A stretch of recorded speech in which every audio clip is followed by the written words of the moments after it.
ரோட்டில் போகும்போது சாலையோரங்களில் பார்த்தீங்கன்னா பேப்பர் ஃப்ளவர் செடி இருக்கும் இல்லையா, கலர் கலராக இருக்கக்கூடிய அழகான இந்த பூக்கள் கிட்ட நின்று நம்மள நிறைய பேர் ஃபோட்டோஸ் கூட எடுப்போம் இல்லையா. இந்த பேப்பர் ஃப்ளவர் அழகை தாண்டி ஒரு சில ஆரோக்கிய நன்மைகளும் இருக்குது. அதுலேயும் ரொம்ப குறிப்பாக பார்த்தீங்கன்னா இந்த தேநீரை தொடர்ச்சியாக எடுத்துகிட்டே வரவங்களுக்கு 3 முக்கியமான நோய் பாதிப்பு ஏற்படக்கூடிய வாய்ப்பு ரொம்பவே கம்மி தான். பேப்பர் ஃப்ளவரை ஆங்கிலத்தில் போகன் வில்லா ஃப்ளவர் அப்படின்னு சொல்லுவாங்க.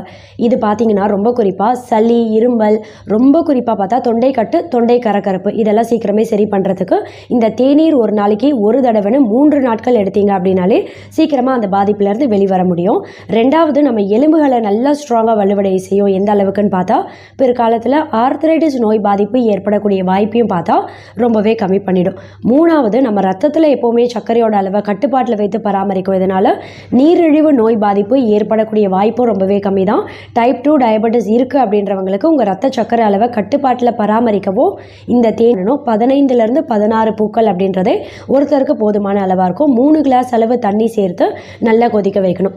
3 கிளாஸ் தண்ணின்றது நல்லா கொதித்து குறைந்து 1 கிளாஸ் அளவு வர வரைக்கும் நல்லா கொதிக்க வைங்க. 1 கிளாஸ் வந்ததும் வடிகட்டி வெதுவெதுப்பான சூட்டில் இருக்கும்போதே 1 டீஸ்பூன் அளவு தூய்மையான தேன் இதில் சேர்த்து கலக்கிட்டு காலையில் முதல் உணவாக எடுத்துக்கலாம். அப்படி இல்லைன்னா காலை உணவுக்கு 30 நிமிஷம் முன்னாடி இல்லை 11 மணி அளவில் டீ, காஃபி எதாவது குடிக்கிற பழக்கம் இருக்குது அப்படின்னா அதுக்கு பதிலாக இந்த தேநீர் எடுத்துக்கலாம்.